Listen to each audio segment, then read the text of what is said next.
As the ranking Democrat on the Senate Judiciary Committee, I pay closer attention than some when it comes to the nominees who are suggested for federal positions on the courts.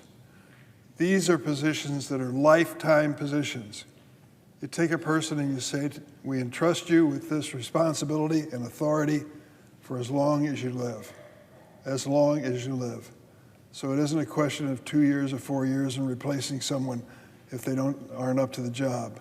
We've got to look for people that we can trust in the long haul. The Senate will soon vote on the confirmations of Joshua Devine to serve as judge on the Eastern and Western Districts of Missouri and Judge Christian Stevens to serve on the Eastern District. I'm concerned about these two nominees. Mr. Devine is 34 years old. He received his law degree only 9 years ago. In addition to lack of experience, Mr. Devine has taken some extreme positions on issues that are important to people across the United States, such as reproductive rights and ballot access. Mr. Devine, if you can believe this, in this day and age, 2025, has argued in favor of literacy tests at the ballot box. Let me say that again. He's argued in favor of literacy tests at the ballot box. He states, quote, individuals who aren't informed about issues or platforms have no business voting. The fact that we are even considering his nomination under this circumstance is shocking.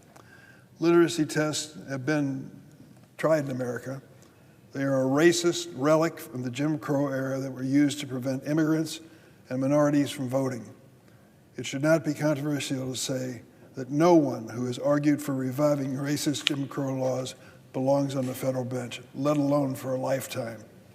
Mr. Devine also referred to himself as, quote, a zealot, close quote, for the anti-choice movement. Now, whether you're pro-choice or pro-life, to think that someone is that blatant and open, declaring himself as a zealot on the issue, should trouble you. This has been on full display in his role as Missouri Solicitor General. Mr. Devine has challenged women's ability to access the abortion drug mifepristone and has undermined the decision of Missouri voters to codify abortion access in their state constitution. Previously, Mr. Devine wrote, and I quote him, because we know a genetically unique human comes into existence at fertilization, abortion should not be ethically permitted, close quote. I know that's the position of some voters that I represent and even some members of my family. I disagree. Taken at face value, this statement suggests that Mr. Devine opposes access to in vitro fertilization, IVF.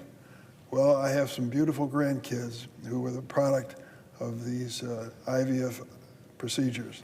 It was the only way that they could come to this earth, and thank God they did. To think that this man who's seeking this lifetime appointment to the bench would not even answer the question on IVF is troubling. Joshua Devine is too inexperienced to serve as a district court judge, and his radical views, I think, disqualify him. I'm also troubled by the nomination of Christian Stevens. Following his confirmation hearing, I asked Judge Stevens whether he denounced the January 6th insurrection on the Capitol. For those who don't remember, that was a time when a mob forced Congress to shut down the procedure of counting electoral votes in the 2020 election.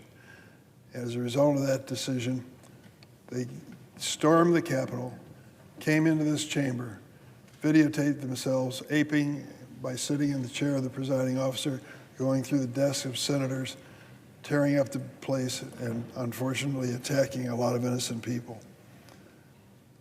I asked Christian Stevens about the January 6th insurrection. He said the use of the word insurrection was a legal conclusion, and that it would be inappropriate for him to comment on it because it's a highly contested political issue. Here's the cold, hard truth. The violent mob that ransacked the Capitol complex in an attempted insurrection to stop the counting of the votes on that election led to the deaths of 5 police officers and injuries to more than 140 others. It triggered the largest prosecution in the history of the Department of Justice. Over 1,000 individuals were convicted and prosecuted for their activity that day. The fact is, this nominee couldn't acknowledge what happened that day and denounce the violence perpetrated against law enforcement is troubling.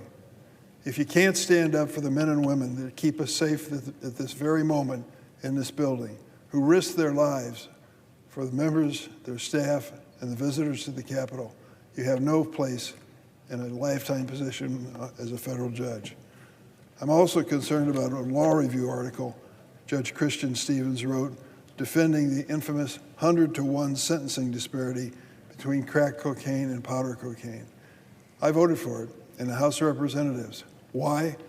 The idea was that the crack cocaine was such a deadly and threatening narcotic that we were going to pass a sentencing provision that was really tough. Well, this was tough. It said if you were convicted of possessing powder cocaine or an exact same amount of cocaine in crack form, crystal form, you would be receiving a sentence for the crack cocaine 100 times powder cocaine. What happened as a result of it? The result, I'm sorry to say, it didn't work. You'd think with that kind of sentencing hanging over you, people would think twice. It didn't work. As a result, more people were using crack cocaine after we passed the law, and the price on the street was going down instead of up. We filled federal prisons primarily with African Americans who had lengthy sentences, some of them over 20 years, for the simple sale of crack cocaine. We decided that was wrong. I led the effort here in the Senate side. I'm proud that I did. I was joined by Chuck Grassley, Republican of Iowa, and Mike Lee, Republican of Utah. We passed a bill called the First Step Act, and it was sent to President Trump, who signed it into law in his first term. Now comes Christian Stevens, Judge Stevens, wanting a seat on the federal bench. I'm concerned about a law review article he wrote defending the 100-to-1 disparity between crack cocaine and powder cocaine. He wrote, and I quote him, "There may be evidence to suggest these kinds of sentencing provisions are beneficial to black communities hardest hit by crack epidemic." I'm disappointed that Judge Stevens continues to stand by an article that defends the crack powder cocaine sentencing disparity. It was wrong then, it's wrong now. And he's certainly doing no one a favor by supporting that kind of penalty. My Republican colleagues will likely vote for both of these nominees I've described, Mr. Devine and Judge Stevens, on the federal bench without hesitation. But the American people deserve judges who will protect their basic fundamental rights, demonstrate independence and integrity, and remain faithful to the Constitution and rule of law. Neither of these nominees have proven that they embody these attributes. I will vote against both of these nominees, urge my colleagues to do the same. And Mr. President, I yield the floor.